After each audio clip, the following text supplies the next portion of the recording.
All right, good morning, guys. Another Med Legal podcast. Good to see you, Anthony, Harvey. We have a guest today, Ryan. Good morning, guys. Anthony, do you want to Welcome. tee up our conversation today? Sure. Ryan, well, great to have you. Plan on having at least one uh, esteemed lawyer with us every single time. So, Ryan, you want to introduce yourself a little bit to our Sure. audience? And good morning, Anthony. Thank you guys for having me. My name is Ryan Saldana. I live out in Vegas, and I happen to also be an attorney. I don't think I've done nearly as much in my career as you guys have in yours, but I'll try and keep up. And no, I'm honored to be here. Thank you, guys. Very humble for a lawyer. So, Part of the stick. everyone, Yeah, every, was told to do that. So, and we're having also the honor of having my good friend also Jim Puga coming on. So he'll be joining us shortly. But Harvey, can you just remind everyone? Let me introduce myself first in case they're newcomers. I'm a practicing pediatric cardiologist with a background in artificial intelligence as well as 35 years of doing medical legal work. It's such a pleasure to work with smart lawyers and doing the right thing and coming up with the right solution for the cases out there. And we also have my friend Harvey. Awesome. Nice to meet you. And I just saw Jim just popped up, so we're going to add him to the stage. And so, hey, Jim, welcome. We're doing intros. Actually, if you don't mind, Jim, if you want to introduce yourself and tell us about you, and then after you, I'll go. Okay, thank you. Good morning, everybody. My name is Jim Puga. I'm a lawyer in Denver, doing all medical malpractice, a lot of birth injury related work. Have known Dr. Chang for, I don't know, 50 years. At least 2025, I think, Jim, believe it or not. Yeah. He still looks as young as he did when I met him. I don't. I don't. And then Awesome. we have Brooks. Harvey, did you want to say a few things before we Yeah. go to Brooks? Yeah. Yeah, so I'm an emergency room physician. My claim to fame is that I was able to create an emergency room, micro hospital, and billing and staffing company to about 400 employees. Did emergency medicine for about 20 years. What brought Anthony and I together is I wrote a book called ChatGPT and Healthcare in 22, and that really launched this for me. So I'm really heavily on AI. And the last two things is I'm an advisor for the country of Singapore on AI and healthcare. And then the last, I'm working for a company called Phantom Space that the skinnies. We do rocket satellites and cloud edge computing. So happy to be here. Thank you, Harvey. And we also have Brooks, the technical brain behind all of this. Brooks. Yeah, this year was 25 years for me in healthcare technology. I'm at the intersection of healthcare and AI. So I've been really immersed in that space over the last 14 years and have really been trying to advocate and really push the envelope on what we can do with these technologies and really help those that can't necessarily help themselves. So it's a truly exciting time for medical legal domain because we now have a third part of this triad, which is the AI part. So last month we talked about how AI is going to be a real asset for the three parties, right? So it's the lawyers off and their offices, it's the expert witnesses, second, and third now, the hospital risk management groups. They're all, I think, going to be very big beneficiaries for smart use of AI. There's also not so smart use of AI as we talked about last time. So maybe we'll start with Jim first, and then Ryan. What is happening in your medical legal world when people mention AI? Because in the healthcare sector, we can tell you that it's still slowly being adopted, although certain areas are warming up, particularly in medical image interpretation and decision support now. And of course, with ChatGPT and large language models, that's a big hit. And then the second big wave now that's happening in healthcare for Jim and Ryan's benefit is the use of ambient intelligence, so dictation services that will help to document, and this is a good medical legal question later, is to document the conversation in the room and summarizing it and putting it into officially the electronic record. So that's happening. And I have yet to meet a clinician that tells me, that ambient intelligence thing, I'm not supportive of that because it's really relieving the burden of dictation and because it's just automatically recorded and summarized and put into document form. And it's sparing the clinicians what they call pajama time, which is dictating all the charts, after they've seen all the patients. And you can imagine the inaccuracies and particularly Jim and Ryan, you and I have seen that in medical records of what the physicians are documenting. So now there's a little bit of more accountability for the accuracy of what the conversation was.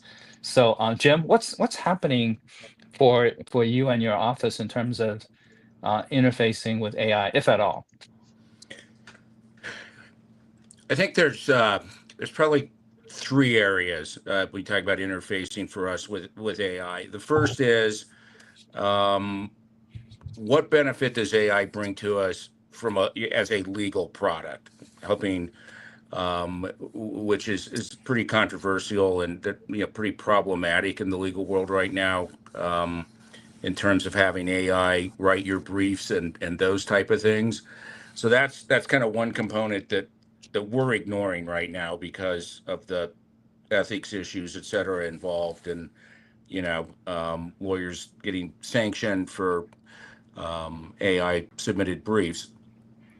We're more right now focused on what can we use AI for, and looking at it in terms of helping us be more productive, essentially. Summarizing, doing medical record summaries, analyzing depositions, looking at the ability to put in a number of depositions and start a process of understanding, for example, how this witness testifies on these issues in a from an AI sense. That's kind of what we're exploring. Then the second area we're exploring, because as Ryan will, I'm sure, agree, it's what lawyers do. What liabilities are we going to start creating for the other side as it relates to AI? So, for example, use of the model to record and document in the medical record. It's when you talk to folks in the non-lawyer world, it's always, well, every time we try and advance something, here come you guys to say, well, if you're not using it, that's let me a good analogy. Back in if you weren't doing therapeutic cooling on a newborn with HIE, now my claim is you didn't do therapeutic cooling. So that's actually where we're now more focusing, is what liabilities are going to be created either from the use or non-use of AI.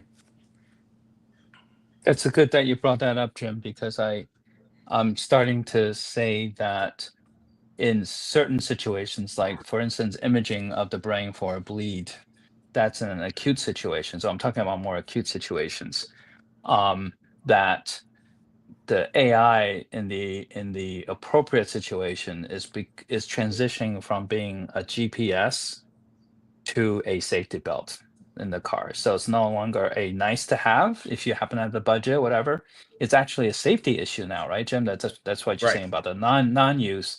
And Right. I know there's at least one, if not two, cases ongoing about a health system not using an AI tool for expediting a brain Right. bleed situation. When Do does you have that? an update on those cases? Do you have an update on those cases by any chance? I don't. It's essentially, as I'm sure Ryan agrees, when does it become standard of care, right? Yeah. And that's kind of what, and I don't know that right now. Interested, Ryan, if you've come across anything where it has become standard of care. The area that we're really looking at is, because I do so much in that environment, is interpretation of maternal fetal monitoring strips. Yeah. Yeah, and from our end, I got to be honest, guys, AI is being met with a lot of distrust, especially in the legal community. I'll give you a story. The other day, I was in a hearing, and the opposing counsel got up. It wasn't my motion. I was listening to someone else's. He got up and he said, Oh, I appreciate what Mr. X has cited in this brief, but I looked at the cases and I couldn't find a single one of them. Mhm. The judge looked at the lawyer on the other side and he said, well, Mr. X, where are these cases? And instead of just falling on the sword, he said, well, I didn't draft the brief. My paralegal didn't. She must have used AI. So I'll look at what happened there. So it was a double bad thing that happened there. Not only is he relying on AI to write his briefs, Yeah. hallucinating cases, Well, someone any else. technology, as we know, depends on the human intelligence. And one of the sayings, I bet a lawyer wrote this, that artificial intelligence is no match for human stupidity. So, Yep. so, so if you're not smart enough to know that, one, you have to fact check, and two, you use AI in the right framework. And I'd love to have Brooks weigh in on this, because if you put in the documents in a safe component that we call RAG, then that is going to decrease the likelihood of hallucination. And GPT-5 is said to have especially designed the RAG in such a way that, it's a relatively safe repository of information that will be, accurately quoted, accurately documented, so that you don't run the risk of it just trying to complete the task and end up hallucinating. Is that right, Brooks? That my understanding is that with GPT-5 and the way they configure the RAG, the RAG, the retrieval augmented generation, is that hallucination should not be as at a high level. And by the way, I think we sometimes inflate our expectations of GPT or other large language models. If it hallucinates once, it's very difficult for us to forgive. But if a human misquoted something, which much more forgiving also, by the way. That's so So true. Yeah. Brooks, Brooks, do you want to comment on Yeah, and so the I mean, technical?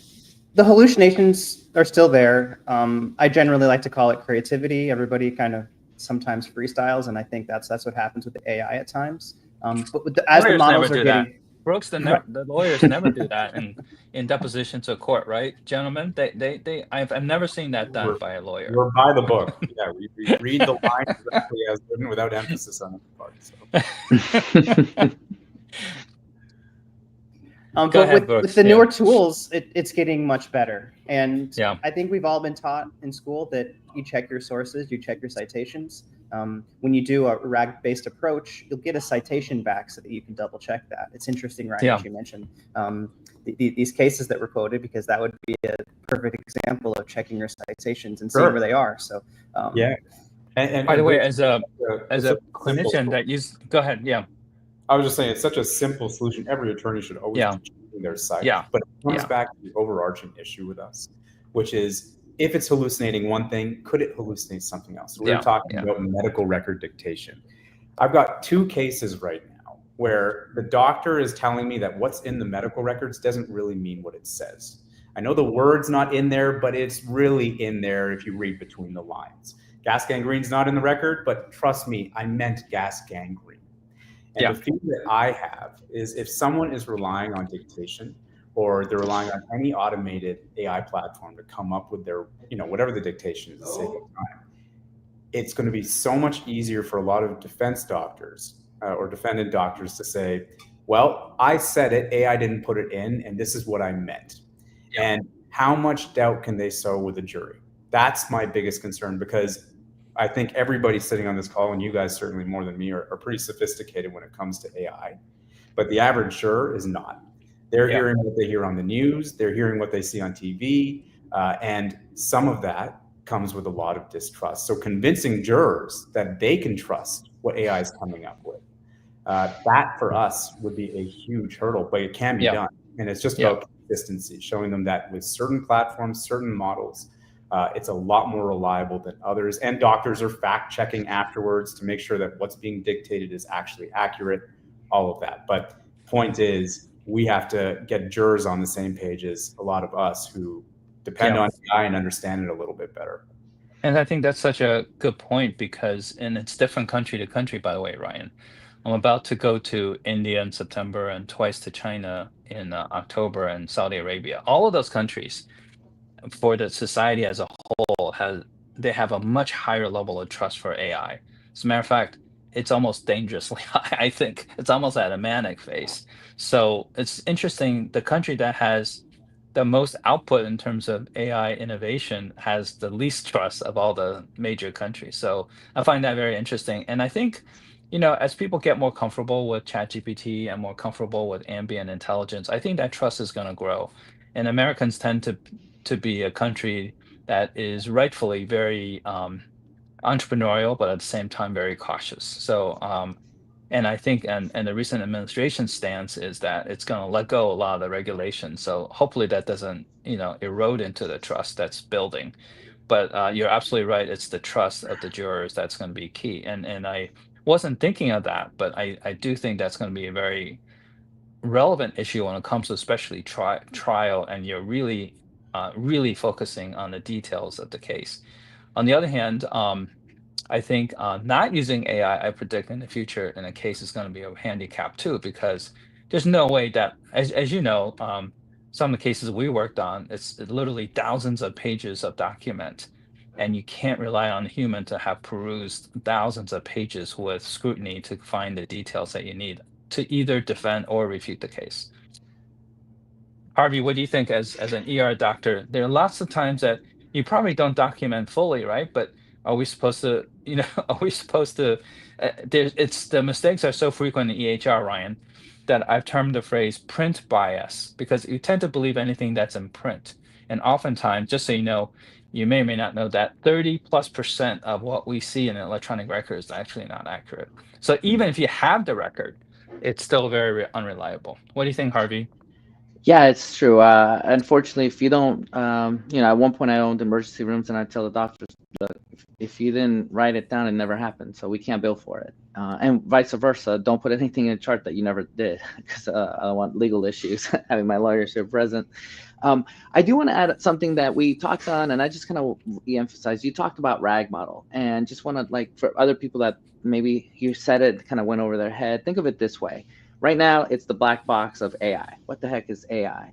RAG model, just think of it as here's the database, and anything that we talk about in law, it's coming from this database. So he mentioned gas gangrene. So if the case actually had gas gangrene, it only would pull it from that database. And if you're asking questions in AI, if it's not in there, it won't say it, kind of like we're talking about this medical record. So think of RAG as a database that is specific to that particular case. Maybe it's the EMR record and it's only that record. But then to Ryan's point, me as a juror, how do I know that that's actually being pulled, is actually accurate? Didn't it make it up? What Brooks is saying is no, it's not. It's only pulling from that record. Now in the emergency room, I really think that's just kind of this balance. I want to educate, because my favorite phrase this year is we don't know what we don't know. So if the AI is able to educate me, that's great. But then to Anthony's point and everything is, we need to make sure that the human is in the loop. Is it the doctor? Is it the lawyer? So that the jury understands. Back to Jim's point, he's spending a lot of time in maternal fetal medicine, and it's looking at these strips, and there's interpretation there, but it has to be interpreted by doctors, but the jury don't know. So here's where AI can really explain it to the jury or break it down into certain words. So it's a really interesting dichotomy of using these tools. And also, I'm glad you brought up the whole point of education, and that Ryan brought up earlier. I think, how you always rely on the medical experts, and I think Jim and Ryan rely on me with the cases we've worked on to really simplify the concepts that are really germane to the case, and try not to make it so esoteric that people can't even get the basic concepts or aspects of the concept. So I think that might go for AI now too, because if the juror doesn't understand how an AI enabled legal office and expert witness is getting their work together, then they might be mistakenly thinking of things that they shouldn't be thinking, right? So we have to now educate on two fronts now, not just the medical domain, but also the AI domain. So that's a good point, Ryan. I really think that's important. Ryan really has me, if I can jump in for a second, thinking right now about, and then what Dr. Chang, what you were saying about other countries, and at the risk of, can of worms, I hadn't thought about this, but now I'm going, well, we live in a world right now with our jurors of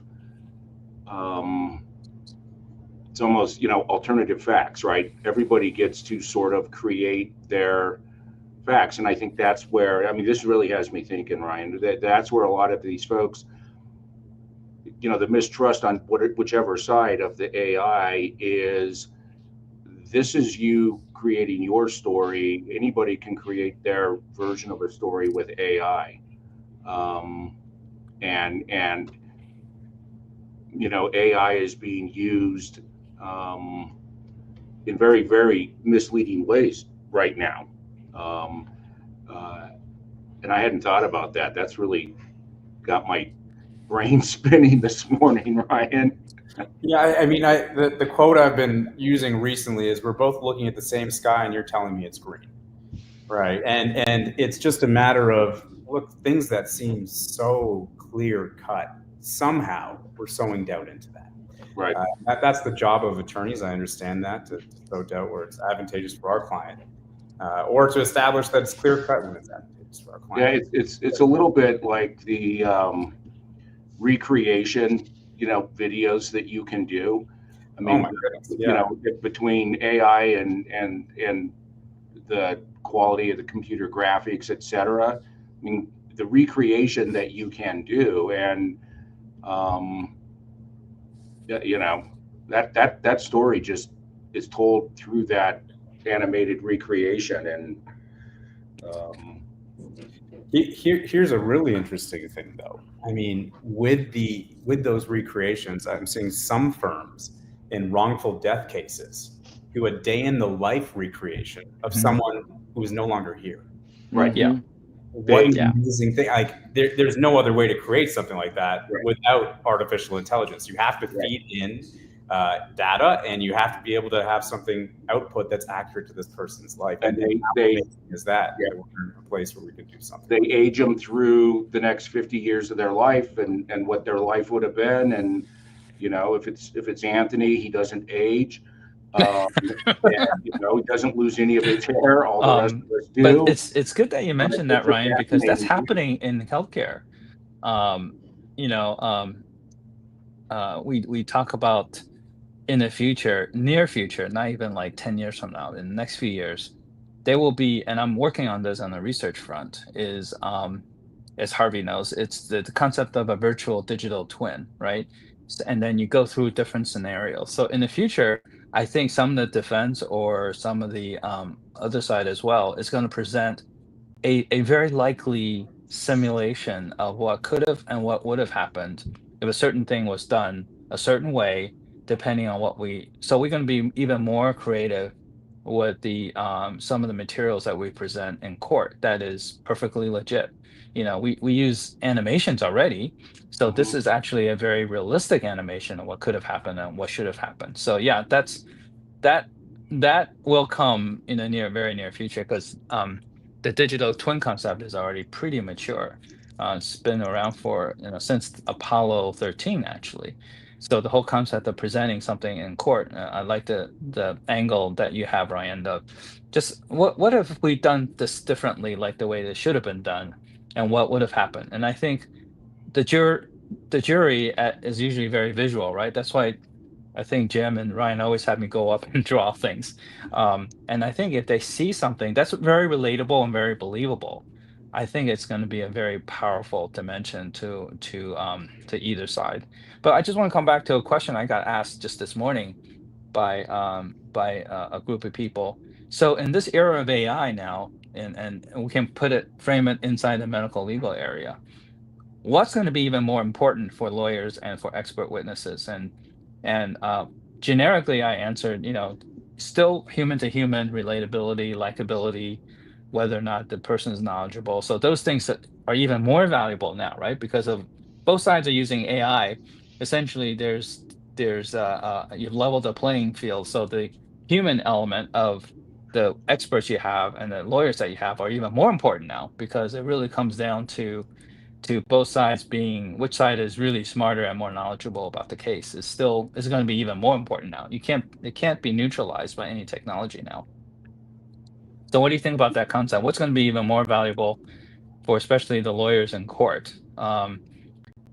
And both of you are excellent in that situation. But what's going to distinguish your side with AI versus without AI?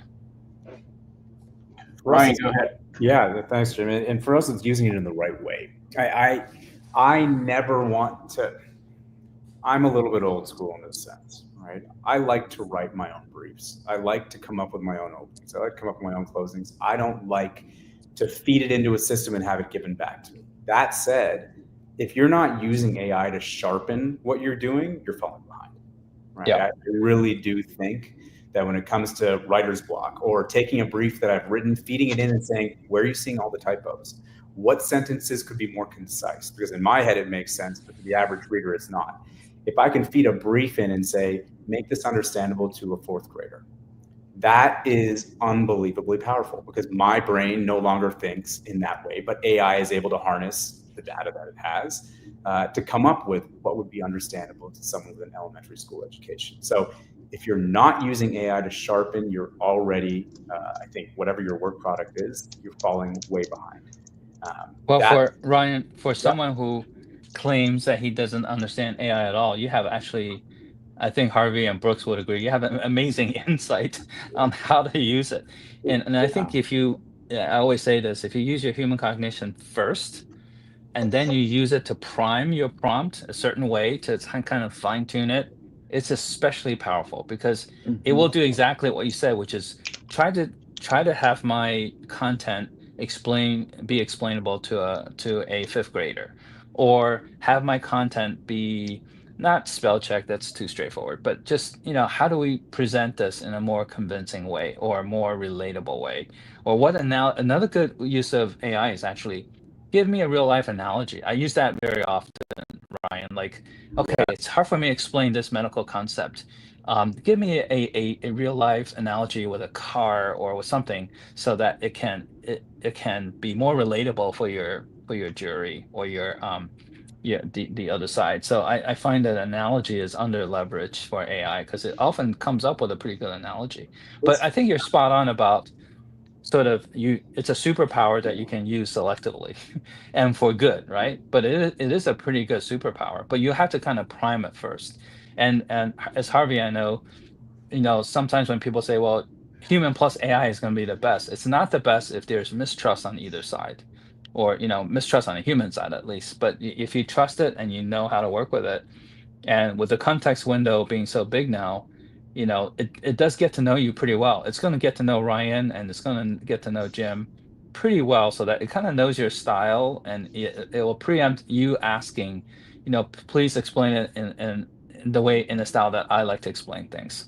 Jim, you had a comment? Yeah, I think that I'm like Ryan in the sense that I'm old school in that I believe that trials at the end of the day are all about credibility, and the the analogy I heard somebody use one time is think of you have a jar, and every time you do something that gives you credibility, you get to put a marble in the jar, and every time you do something in a courtroom where you lose credibility, your client, your witness, a marble comes out of the jar. And at the end of the trial, the jar that has the most marbles, that's almost 100% of the time, that's the side that's going to win that case. And so, and the problem for us as plaintiffs lawyers is we actually start with negative marbles, but that's, to me, that's, it's the old tried and true, whatever tool you're using, whether it's AI or whatever that tool is that have been introduced into the courtroom, you still have to be, have all of your credibility, one. And then number two, you have to be genuine in who you are. If jurors immediately, I don't care what sophisticated tools you're using, what AI you're using, the minute the jurors sense that you're trying to be someone you're not. So I think, given what Ryan's already got my brain thinking about in terms of AI and jurors wondering, if you're, jurors are always wondering what are the tricks lawyers are trying to play. Yeah. So those concepts, I think, become even more important of, credibility and genuineness with a jury. I do think that if you go ahead, someone was Sorry. speaking. Yeah, Go I was Okay. going to say something real quick. There's some core things that everybody's saying here, and I want you to just kind of listen to this. We have two amazing lawyers, two doctors, an IT connoisseur here, and this is the principle. I want to explore what Chang just said. It's that human plus AI, but it's not just that human. He said, let's talk about trust, but let me go back to the human. You got Jim with years of experience, Ryan with years of experience, but guess what? Even if they had the same experience, they're still uniquely different. And that's where I'm saying where the AI comes in. The way he sees law, the way he practices law. Ryan's very particular about the way he presents. But guess what? If he's able to create a digital twin of the jury, create leverage in AI, and know that he needs to use certain words, and now he's practicing those words with the AI. So to the point where when he delivers, he's taking that personality of AI and him and creating this uniqueness and being able to deliver. That is what we're talking about today, leveraging AI. And then with Jim, again, he has a certain way of seeing it, but then we're combining his personality with AI. And now when he does the two together, he's going to deliver way better than someone that's not using these tools. I think that's a good point, Harvey, because I think one of the things that we're learning to use AI for is um, be critical of your work, right? So if you wrote up a brief, Ryan or Jim, if you did a deposition on a case, now you have to kind of persuade your AI tool because it's naturally, well, I'm sorry about using that word, but it tends to be sycophantic, right? It tends to be overly agreeable. So you actually have to say, Ryan, you actually have to say, take my brief. I want you to be very, very critical and very objective without being overly agreeable to what I've written. Because it'll praise you if you don't say that. So we have to say, be very objective and critically review my brief. Or Jim, you can take a deposition and say, okay, tell me the strengths and weaknesses of my deposing the defense expert witness, and it will actually do that. But you have to remind it to not to be so agreeable, because otherwise it'll be overly agreeable. But I do think, and this is part of like, I think really understanding the inside of AI and how it works and why it works a certain way. If you didn't know, you will be falsely assured that your deposition or your brief is really excellent, and you're going to go in there totally blindsided by the opposite side because you never saw what the weak areas of your work has been, and you should, right? Because that's how you get better. Brooks, any comment about how capable is AI going to be? So I've done things like have lined up all the depositions on the opposite side, lined up all the prior depositions of a lawyer that I'm going to be facing, almost like orchestrating a case or a deposition, like a simulated deposition, and ask it to give me like the 20 toughest questions I might get asked based on the case. Is that is that is that hard to do, first of all, but also what are the nuances there that we need to be careful about? I think the first one is privacy. Leveraging just a traditional ChatGPT like tool is not meant for privacy. So if you have any kind of proprietary information or arguments that you don't want to see online, don't use one of those tools. There's enterprise-based tools out there that will protect that information and keep it private. So like that's the first one. The second one is, like you mentioned, prompting it so that it will take whatever persona you give it. So taking a persona of someone that's really critical of your argument is really important. Otherwise, like you said, it will just tell you what you want to hear. But Yeah. adding this information to these tools, a lot of the engineering has been figured out, so it's pretty easy for the user to just add the documents that they want to kind of guide the AI towards to get the information that you want. That would be more accurate, as well as, and we talked earlier about the citations. The other thing that I want to just kind of throw out there is that Epic's EHR just this week they had one of their annual shareholder conferences, and they're releasing their digital scribe tool, their AI scribe tool. So whether we like it or not, these AIs here, by like the #1 medical record company in the world, it's being built into their tool. So these AIs that it's ambient listening in the background is going to be there. So whether it's good or for bad, I'm not sure. I'd imagine there's probably going to be some errors, whether they like it or not as well. But I'm not sure, like Harvey kind of mentioned earlier, that you don't want information in there you didn't do that's not accurate. Also, I want to come back to the human elements of this because I think it's going to be more and more critical that the lawyers and the expert witnesses really know their way around the court and the depositions and be seasoned now more than ever before. Even let's say you have two very good expert witnesses, and now they're going to be a little bit more evenly matched because AI is going to be capable of doing that. So, I do think that the expert witness and the lawyer that is enabled by AI is going to have a sizable advantage until everyone is evened up on using AI the appropriate way.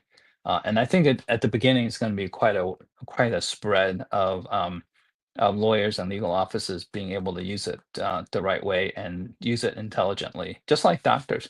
There are doctors that are still totally not ignoring AI, but certainly not using it in any meaningful way. To doctors that like me use it, I would say I use it every hour when I'm in a clinical situation. So I think until all the legal offices and all the lawyers and all the medical legal cases are kind of in the same position, there's going to be an interesting transition period. I would say for the next 3 to 5 years, even that you're going to see a widespread in terms of capabilities of experts and legal offices based on how well they use AI. It's almost like we're all, Model T drivers now, and now they're Formula One cars. It doesn't mean every driver is going to be able to drive a Formula One car very well, right? So some are going to be struggling, others going to really go 200 miles an hour with no problem. So it comes down to education. I think we talked about education of the jury before, but it's also education of lawyers and legal offices, hospital management.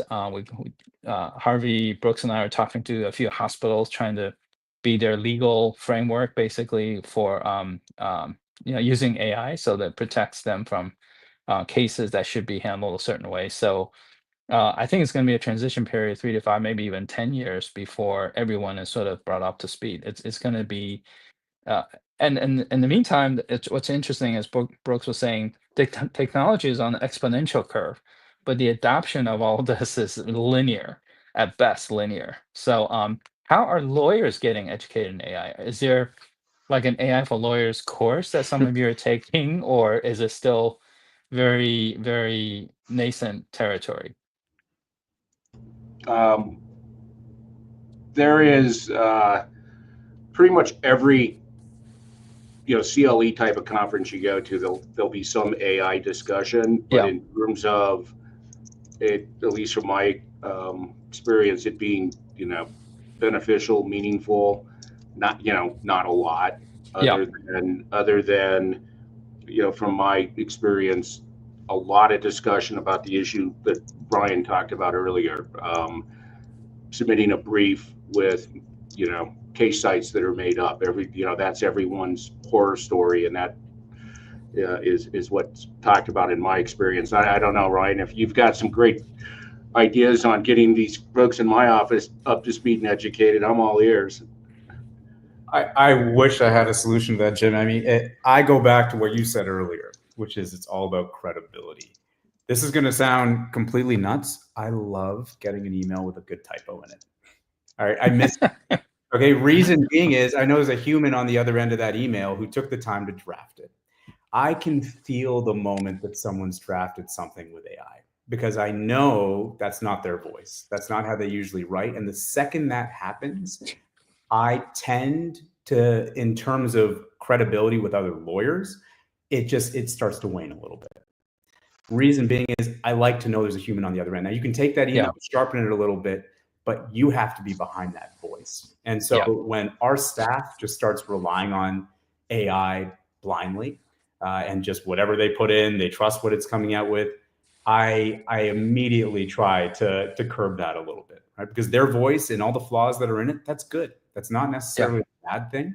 It shows me that you're paying attention to it, that you read it, and it's okay if you make a mistake here and there, but AI will actually help you make less mistakes. But you can't. It's so funny you should say this, Ryan. First of all, as Voltaire says, since I have two lawyers, so I need to sound very literary here. Voltaire says, "Perfect is the enemy of good," right? So if your document is too perfect, it's going to be. I do exactly what you said, Ryan. I occasionally will have an extra space between the words because I want them to know that I'm actually writing that thing, You're there, even though right? even though I am writing it and I'm also pushing it into GPT for refinement, and then I take the document out. But you can guarantee anything I'm writing that there's a lot of human element behind it. But not everyone's doing that, right? And that's the hottest topic in all the schools. I bet law schools also, but certainly medical schools and health professional schools is how do you now test, knowledge in people when they're Mhm. all sort of churning out documents. But I say, well, maybe we need to redefine learning and redefine knowledge, right? It's rather Mhm. than subjecting people to old definitions, maybe we need to think about redefining these terms. So we have a few minutes left. Maybe Oh, Harvey, did you yeah, have I just wanted another to. point? Yeah. Yeah, I just want to play devil's advocate with Ryan. Unfortunately, depending which side you're on, the AI is getting so good that you could train it to have those mistakes and sound very, yeah, a certain way. And the better it gets, unfortunately, the harder it's going to be able to detect. But Ryan's There's going to have a bot that can figure out that you intentionally are misspelling that particular. and Yeah, then It's and going to then be. and then call playing your with that, I'll have my own bot to create that to mess up his bot, and we just go back and forth. correct. Correct. Yeah, Harvey, what's funny is I know lawyers who, when they want to get a quick response or they're trying to bait the other side, they'll write a letter from the client and they'll put a typo in it, or they'll write it in the client's handwriting, even though the lawyers told them more or less what to say.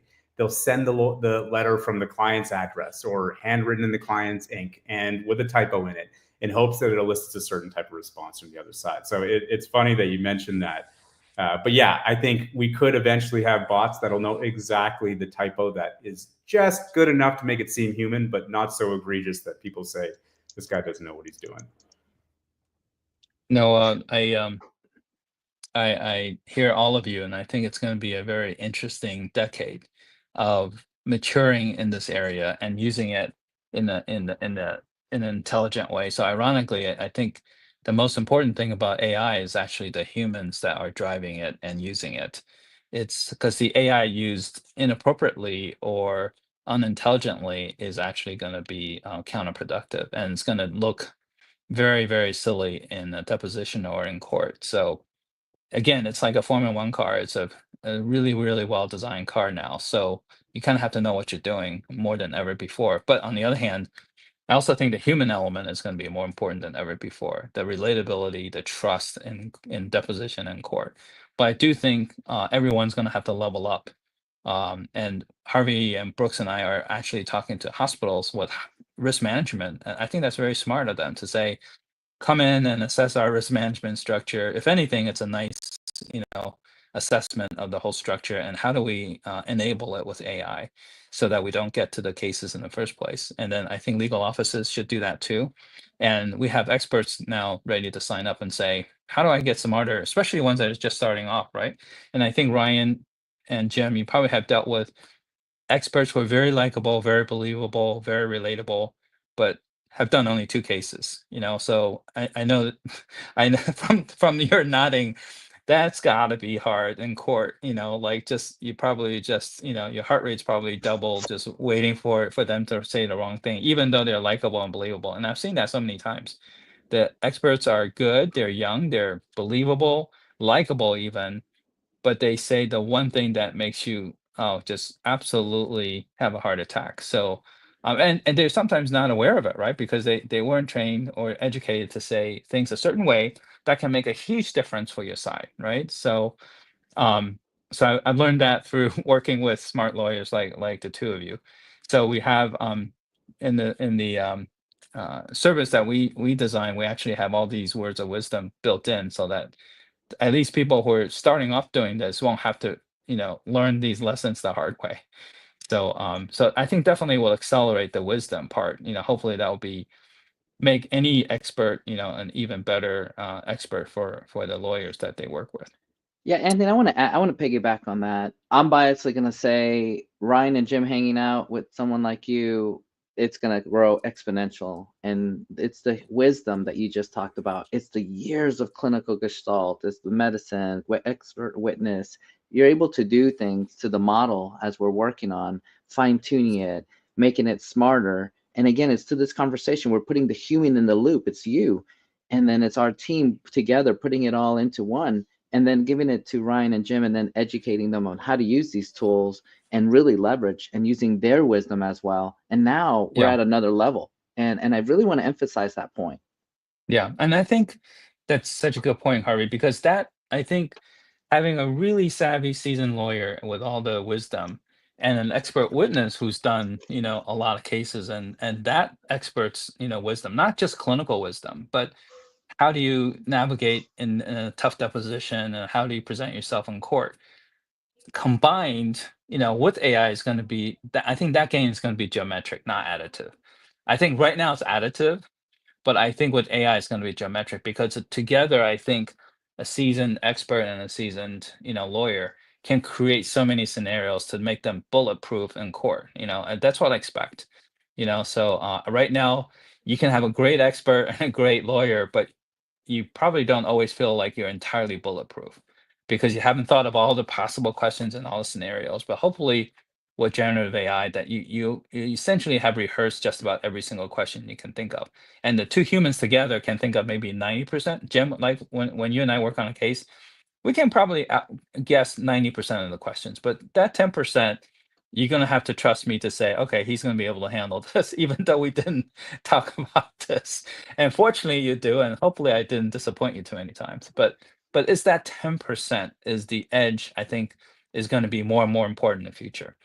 So in the remaining few minutes, maybe we'll go around and any last words of wisdom, which is hard for AI to have right now. We'll maybe Ryan will refer to our lawyer friends right now first. Ryan, any last words of wisdom for lawyers and experts and hospital risk management people out there listening? What would you advise in this era of AI?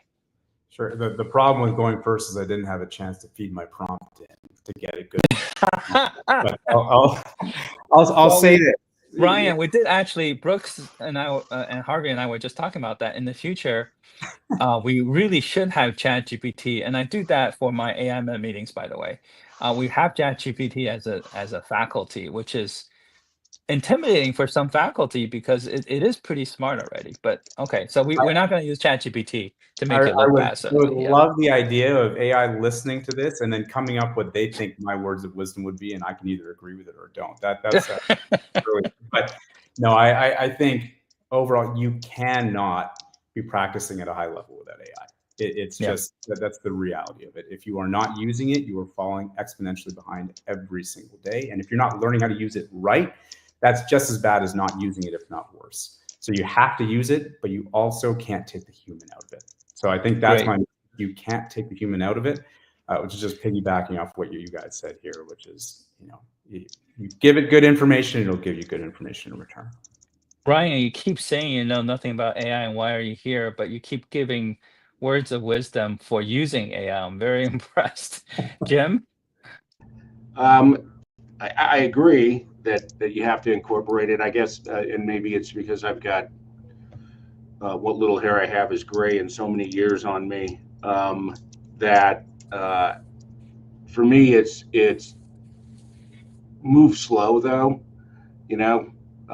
dip the toes in with it and move slow as opposed to jump into the deep end, and because I think that's where you're going to get in trouble, and I think Ryan might be kind of saying the same thing. If you're going to use it, you got to learn it, understand it, and use it correctly.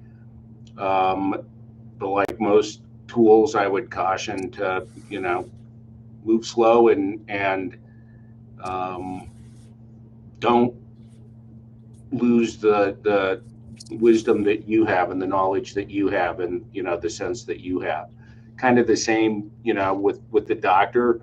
I mean, at some point, a skilled clinician actually putting hands and eyes on a patient adds a dimension that the AI will never be able to add. Yeah, that's 100% right. Let's go to our really smart technical expert here, Brooks. I would say that, as these things evolve, we're going to start to see radical improvements in, the overall human knowledge. And to Ryan's point, if you're not using these tools now, you're going to be left behind in a crazy way. And the other side of this, though, is that it's so hard to gain knowledge until after you need it. So balancing those two things is really the key to all of this. And there are also, oh, go ahead. I was going to say there are a couple of comments here that I want to get to once Harvey wraps up.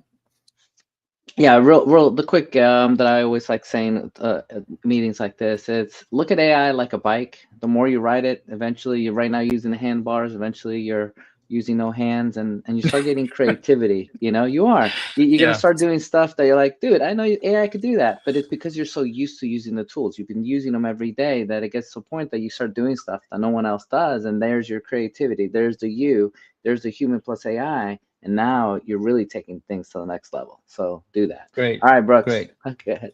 So we can maybe answer this quickly, but I think this would be a great topic for the next month when we do this. But the question is how about the culture of patients and clients input based on the AI? Yeah. So I think that's probably a really great topic to really kind of explore next time we meet. But if you guys have any thoughts on that, I'd love to hear them. Yeah, just in the clinical setting, I've talked to quite a few families about AI, and I think it all comes down to education. You have to be patient enough to educate the families. The families I talk to feel like it is no longer good for doctors not to use AI at all, but they do draw a word of caution about using it appropriately with privacy and everything else. But more patients and families are supportive of the use of AI than not supporting the use of AI in healthcare. They feel like healthcare is so complex. And I'm not talking about just coming up with a diagnosis of a situation that's difficult, but I'm talking about facilitating, connecting the dots in healthcare that's so difficult sometimes, navigating the prescriptions, navigating the home nurse, and all these things are totally inefficient as a system without AI right now. So that's the other exciting thing is hopefully will help with not just the doctors, but also everyone else in the healthcare system. It's so important. So we're here, Brooks, Harvey, and I. Well, first of all, I want to thank our amazingly smart lawyer friends who both of them claim they know nothing about AI, but they seem to really have amazing insights already. And I want to thank them for being here. And I want to thank Harvey and Brooks for being my partners in the quest to really bring AI into the medical legal realm, from the expert who is just needing a little extra support to the legal offices that want to enable the AI use in their office, and also to the hospital management teams that are also trying to keep up. And I think the most important thing is um, trust AI enough to verify its dividends, but start learning about AI right now. Because if you don't know anything about AI and you keep remaining in the negative stance, then you're gonna really miss out on a great opportunity to use this important resource. So with that, on behalf of Harvey, my good friend, and Brooks, our technical genius, we're here. And I think Brooks will give out all of our information. Reach out to us if you need help or you have questions still. It is an amazing period in our lives to be able to enjoy the resource, but do use it carefully and do use it with a lot of education behind it. Then when something doesn't happen the way you expect, like Ryan was saying, then you kind of understand why, right? If a hallucination is occurring, then it's not going to be a surprise and a disappointment to you. And it's no different than a human to human relationship, right? I mean, Harvey, Brooks, and I are good friends, and I'm friends with Jim and Ryan too. We have to have a basic understanding of each other, just like you should have a basic understanding of AI. All right. With that, we'll see you next month. Thank you, guys. It's a pleasure being on this. Thank you.